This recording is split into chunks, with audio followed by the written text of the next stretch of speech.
What's up guys, welcome to today's video. And today we're gonna be making short ribs. And I'm not talking homemade, kind of grilled, easily cooked short ribs. No, these are easy to do, but we're making them restaurant quality, baby. That's right. We're gonna put them in the oven, let them go low and slow for about 2.5 hours. And after that, we're gonna make a nice sauce from the actual braising liquid. And then from there, we're gonna be making some risotto as well to serve these on top. So let's get into it. As with all recipes, we gotta start with prep. For this recipe, the prep is quick and easy. Start by topping and tailing 2 stalks of celery and chopping them into chunks. For the carrots, do the exact same. You can even leave the carrots unpeeled if you want. Next, go ahead and cut your medium onion into chunks, then take your whole bundle of garlic, cut it in half with the skin on, and set everything aside for cooking.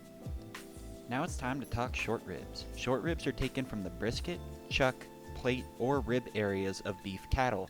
They are called short ribs because they are literally a short portion of rib bone with meat from one of the cuts I previously mentioned.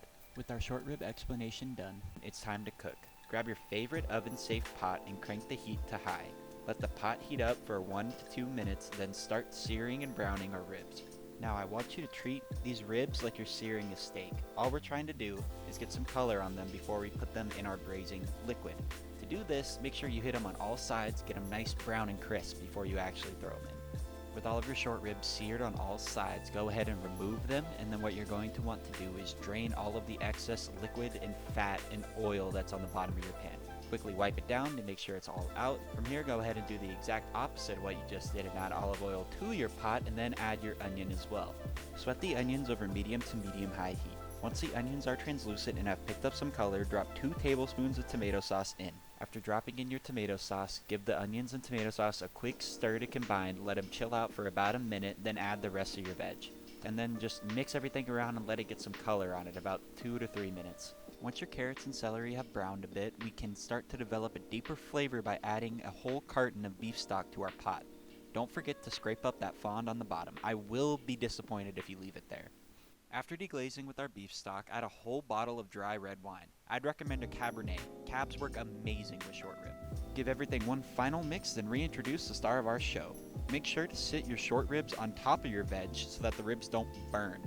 Throw in your close to but not quite excessive amount of garlic and add a nice fragrant stem of rosemary. Add an equally fragrant bundle of thyme, let everything come together for another 2 to 3 minutes before placing your favorite lid on top of your favorite pot and placing said lidded pot into a 350-degree oven. Now, while our ribs cook for 2 to 2.5 hours, we might as well keep busy by making some fantastic risotto. Start by dicing an onion the same way you always do. After your onion is cut, add some oil into your pot and start sweating the onion. After sweating the onions, go ahead and add 3 cups of rice to the pot, only to come to the immediate realization that you need a way bigger pot. I'll fix that real quick. Okay, crisis averted. Side notes aside, toast this rice for a couple of minutes over a medium flame. Once your kitchen is filled with the delectable smell of toasted rice, start adding in your preheated stock little by little. Now you're going to want to make sure to keep your risotto moving to avoid any burning. Once you push a spoon through the risotto and can see the bottom of your pan, add a little more stock. Continue this process until you are out of stock. Once you've added all your liquid, go ahead and season your risotto with salt, pepper, a sprig of rosemary, and a lot of Parmesan. How much Parm, you ask? Well, a metric ton should do the job, but even that may not be enough for some. Take this a step further by adding about 1/4 to 1/2 stick of butter. Mix everything together to combine and set aside for later.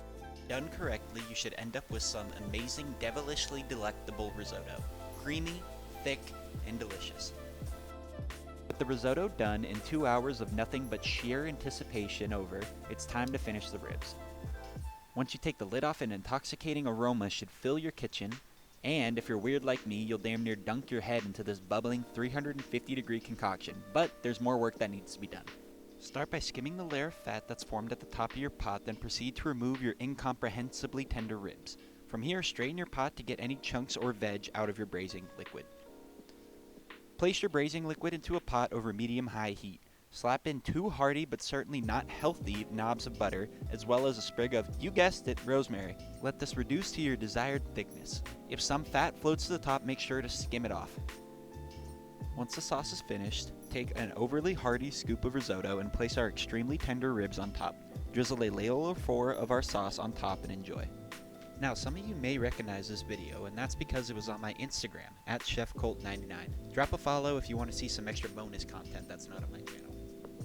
Good. I don't even want to do this, I just want to keep eating. But I eat not too heavy, perfect for this dish. Short ribs falling apart at the bone, have a little bit of chew to them though, which I prefer.